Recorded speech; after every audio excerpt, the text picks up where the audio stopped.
பரியரும் பெருமாள் பரதேசி முடிச்சிட்டு என்ன நடந்ததுன்னு தெரியல. நிறைய விஷயம் நடந்துட்டு இருந்தது. Too many things running on my head.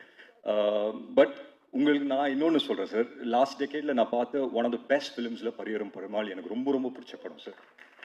So நான் அந்த பரியரும் பெருமாள் மிஸ் பண்ணதில் எந்த ரிக்ரெட்ஸும் இல்லை. ஏன்னா கதிர் வந்து ரொம்ப ரொம்ப சூப்பராக பண்ணியிருந்தாரு. So I have no regrets. It's one of the best films அது. என் கூடிய சீக்கிரம் அடுத்த ஸ்கிரிப்ட் எதனா சொல்லுவீங்கிற ஒரு நம்பிக்கை இருக்கு சார். ஸோ அடுத்ததான் வரப்போறவர் ஜென்ரலாக சொல்லுவாங்க ஒரு விஷயம், அவங்க டிஎன்ஏலே இருக்கணும்னு. இந்த டைட்டில் அவருக்கு ஆப்டாக பொருந்தும். ஏன்னா 3 தலைமுறைகளாக சினிமாவோட டிஎன்ஏலே இருக்குது அப்படின்னு சொல்லலாம். அதையும் தாண்டி அந்த முகம் அவ்வளோ ஒரு நல்ல ஒரு அழகான ஒரு முகம். பெரிய கார்லேருந்து வந்தால் பெரிய இடத்து பையனாக தெரிவார். ட்ராக்ஸ் டிஷர்ட் போட்டால் நம்ம பெரிய பையனாக தெரிவார். இந்த படத்தினுடைய கதாநாயகன் அதர்வா ப்ரோ அவர்களே ஒரு சில வார்த்தைகள் பேச மேலே கழிக்கிறோம். அதுக்கு முன்னாடி உங்களை ஃபேன் சைட்லேருந்து ஒரு மாலை உங்களுக்கு ப்ரெசென்ட் பண்ணணும்னு ஆசைப்பட்றாங்க.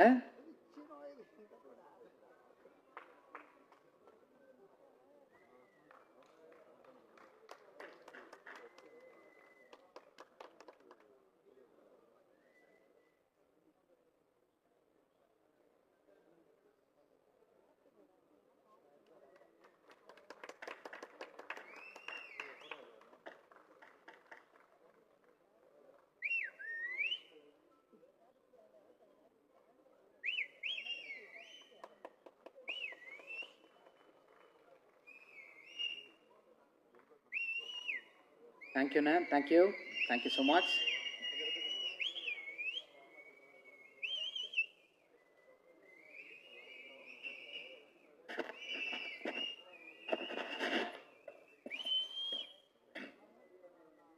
இங்கே வந்திருக்கிற எல்லாருக்கும் வணக்கம். மேடையில் இருக்க பெரியவங்க எல்லாருக்கும் வணக்கம். ப்ரெஸ், மீடியா, ஃப்ரெண்ட்ஸ், ஃபேமிலி எல்லாருக்குமே வணக்கம் சொல்லிக்கிறேன். ரொம்ப ரொம்ப சந்தோஷம். இந்த பிஸி ஸ்கெடியூலில் மாதிரி சார் நீங்கள் வந்தது ரொம்ப ரொம்ப சந்தோஷம். So thank you so much for coming sir. And முக்கியமாக 2 பேர், நிலாபாரதி அவர்களும் நம்ம கவின்மொழி அவங்களும் வந்தது ரொம்ப ரொம்ப சந்தோஷம். யூபிஐ எக்ஸாம் பாஸ் பண்ணி ஃப்ளைங் கலர்ஸில் பாஸ் பண்ணி இன்றைக்கி டிஎன்ஏ ஆடியோ லான்ச் ரிலீஸ் பண்ணுறாங்க அப்படின்னும் போது நீங்கள் வந்தது எங்களுக்கு பெருமை. So on behalf of whole team நான் நன்றி சொல்லிக்கிறேன் உங்ககிட்ட. அண்ட் முக்கியமாக டிஎன்ஏ பற்றி நிறைய விஷயம் பேசணும்னு நினச்சேன். ஆனால் இங்கே மாரி சார் வந்துட்டு வேற ஒரு பாம்பை போட்டு போயிட்டாரு. சார் பரியரும் பெருமாள் பரதேசி முடிச்சிட்டு என்ன நடந்ததுன்னு தெரியல. நிறைய விஷயம் நடந்துட்டு இருந்தது. Too many things running on my head. But உங்களுக்கு நான் இன்னொன்று சொல்கிறேன் சார். லாஸ்ட் டெக்கேடில் நான் பார்த்த ஒன் ஆஃப் த பெஸ்ட் ஃபிலிம்ஸில் பரியரும் பெருமாள் எனக்கு ரொம்ப ரொம்ப பிடிச்ச படம் சார். ஸோ நான் அந்த பரியரும் பெருமாள் மிஸ் பண்ணதில் எந்த ரிக்ரெட்ஸும் இல்லை. ஏன்னா கதிர் வந்து ரொம்ப ரொம்ப சூப்பராக பண்ணியிருந்தாரு. So I have no regrets. It's one of the best films அது. என் கூடிய சீக்கிரம் அடுத்த ஸ்கிரிப்ட் எதனா சொல்லுவீங்கிற ஒரு நம்பிக்கை இருக்கு சார். ஸோ மற்றபடி டிஎன்ஏவை பொறுத்த வரைக்கும் வந்து என்கிட்ட நெல்சன் சார் கதை சொல்கிறதுக்கு முன்னாடியே அம்பேத்கர் எனக்கு ஃபோன்லேயே சொல்லிட்டாரு. அதர்வா இந்த மாதிரி ஒரு பிரமாதமான கதையாக கேட்டேன்.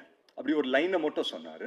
ஓகே சார் அப்படின்னு சொன்னேன். பட் நான் டைட்டில் கேட்கல, என்ன டைட்டில் எதுவும் சொல்ல. நெல்சன் சார் அப்படின்னு சொல்லி சொன்னார். எனக்கு எக்ஸைட்டிங்காக இருந்தது. அவரோட படங்கள் பார்த்துருக்கேன். ரொம்ப ஒரு ஃபாஸ்ட் பேஸ் ஃபிலிம்ஸ் எடுக்கிற டைமில் ரொம்ப ஸ்லோவாக அவங்க இமோஷனை நிறுத்தி சொல்லக்கூடிய டேரக்டரில் நெல்சன் சார் ரொம்ப ஒரு முக்கியமான ஒரு டேரக்டர். ஸோ ரொம்ப எக்ஸைட்டடாக இருந்தேன் என்ன கதை சொல்ல போகிறாரு அப்படின்னு சொல்லி. ஸோ நான் ஒரு ஃபேமிலி ட்ராமா இல்லை வேறு மாதிரி ஒரு சேலஞ்சிங்கான ஒரு படம் சொல்லுவாருன்னு நினச்சி உட்காந்தேன். அப்போது உட்காரும் போதே இந்த படத்தோட டைட்டில் டிஎன்ஏ அப்படின்னு சொன்னார். நான் உடனே ஓகே டிஎன்ஏ இது ஜெனட்டிக்கு அப்படியே ஒரு சயின்ஸ் ஃபிக்ஷன், அங்கேருந்து டிஎன்ஏ பிடிச்சி அந்த மாதிரி எதனா இருக்கும் அப்படின்னு சொல்லி நினச்சேன். பட் அவர் சொன்ன ஒரு விஷயம் எனக்கு ரொம்ப பிடிச்சிருந்தது. டிஎன்ஏ வந்து திவ்யா அண்ட் ஆனந்த்கான ஒரு கதை, அதுதான் டிஎன்ஏ அப்படின்னு சொல்லி சொன்னார். ஸோ திவ்யாவோட கேரக்டர் நிமிஷா ப்ளே பண்ணுறாங்க, ரொம்ப அருமையாக பண்ணியிருக்காங்க. அண்ட் ஆனந்தோட கேரக்டர் நான் ப்ளே பண்ணுறேன். ரொம்ப ஸ்பெஷலாக இருந்தது இந்த படம் டோட்டலாக பண்ணுறதுக்கே. ஏன்னா எனக்கு தெரியல, ஒவ்வொரு படம் நடிக்கும்போது ஒவ்வொரு எக்ஸ்பீரியன்ஸ் இருக்கும். இந்த படம் நான் போகும்போது ரொம்ப ஒரு ஓப்பன் மைண்டோட ஒரு பிளாங்கான ஒரு மைண்டோட போனேன். அண்ட் அங்கே நடந்த ஒவ்வொரு விஷயமும் இம்ப்ரவைசேஷன் அப்படின்னு சொல்லுவாங்க இல்லைங்களா, அது சில படத்தில் வந்துட்டு ஒவ்வொரு பீரியட் ஆஃப் டைம் நடக்கும். இந்த படத்தில் நிறைய எனக்கு தெரிஞ்சு நானும் நிமிஷா ஒரு ஷார்ட் நடிச்சிட்டு இருந்தோம். ஸோ அந்த ஷார்ட்டை பார்த்தீங்கன்னா ஒரு 15-20 செகண்ட் தான் இருக்கும். ஒரு 15 செகண்ட் கழிச்சு அந்த டைலாக்ஸ் முடிஞ்சிடும். பட் அதுக்கப்புறம் நிமிஷா பெர்ஃபார்ம் பண்ண ஆரம்பிச்சாங்க, நானும் பெர்ஃபார்ம் பண்ண ஆரம்பித்தேன். அப்படியே ஒரு கவுண்டர் பேண்டர் போயிட்டே இருந்தது. ஒரு 40 செகண்ட் ஆயிடுச்சு அந்த ஷார்ட்டு. அண்ட் அந்த ஷாட் போய் உட்காந்து பார்க்குறோம், அவ்வளோ அழகா இருக்கு. ஏன்னா அந்த 15 செகண்ட் நாங்கள் பர்ஃபார்ம் பண்ணது பர்ஃபார்மன்ஸ் மாதிரி தெரியுது. அதுக்கப்புறம் நாங்கள் பண்ணது எல்லாமே அவ்வளோ நேச்சுரலாக தெரிஞ்சுது எங்கள் கண்ணுக்கு. அண்ட் நெல்சன் சார் அதை அப்படியே வந்து படத்தில் வச்சிருக்காரு. அண்ட் ட்ரெய்லர்லேயும் அந்த ஷாட் பார்த்துருப்பீங்க அப்படின்னு நினைக்கிறேன். வேற 2 பேர் உட்காந்து கட்டி பிடிச்சி அழுகுற ஒரு ஷாட். ஸோ ரொம்ப ஒரு ஸ்பெஷலான ஒரு படம். அண்ட் இந்த படம் மட்டும் சில படத்துக்கு இது ஒரு அமையும். பொதுவாக ஒரு கதை கேட்ட பிறகு ஒரு 3-4 மாதம் ஆகும் ஒரு படம் ஷூட்டிங் போகிறதுக்கு, எல்லா காஸ்ட் க்ரூ எல்லாம் செட் ஆகுறதுக்கு. பட் இந்த படம் மட்டும் என்னன்னு தெரியல, எல்லாமே டக்கு டக்கு டக்குன்னு அமைஞ்சுது. ஏன்னா வரும்போதே வந்துட்டு திவ்யா கேரக்டருக்கு யார் யோசிக்கலாம் அப்படின்றதுக்கு ஒரு ஸ்பேஸே கிடையாது. ஏன்னா நிமிஷா தான் திவ்யா அப்படின்னு சொல்லி நாங்கள் டிசைட் பண்ணிட்டோம். ஸோ நிமிஷா இல்லைன்னா வேற யார் பண்ணியிருப்பாங்க அப்படின்னு சொல்லி இன்னைக்கு என்னால் யோசிக்க கூட முடியல அந்த கேரக்டர். மாரி சார் சொன்ன மாதிரி ரொம்ப ரைட்லி சொன்னார். நிமிஷாவை பார்த்து இந்த கேரக்டரை எழுத்தாங்களா இல்லை இந்த கேரக்டர்னால நிமிஷா வந்து அவங்க வந்து பெர்ஃபார்ம் பண்ணதால அது என்னன்னு ஆச்சு எனக்கு தெரியல. பட் வாட் எவர் படத்தை பார்க்கும்போது ரொம்ப ரொம்ப சந்தோஷமா இருக்கு. அண்ட் நான் சொன்ன மாதிரி இந்த படம் வந்து டக் டக் டக் டக்குன்னு செட் ஆயிடுச்சு. ஸோ காஸ்ட் ஆகட்டும், க்ரூ ஆகட்டும், அண்ட் மியூசிக் டைரக்டர் கேட்டோம். மியூசிக் டைரக்டர் யார் பண்ணலாம் அப்படின்னு சொல்லி யோசிக்கும் போது அவர் சொன்னார், இந்த மாதிரி நான் எஃப்எம் என் பேக்ரவுண்டு, எனக்கு மியூசிக் பற்றின சென்ஸ் இருக்குது, நான் மியூசிக் டைரக்டர் சொல்கிறேன் அப்படின்னு சொன்னோடனே ஒரு 5 நேம்ஸ் சொன்னார். இதுதான் அவங்க மியூசிக் டைரக்டர் அப்படின்னு சொன்னார்.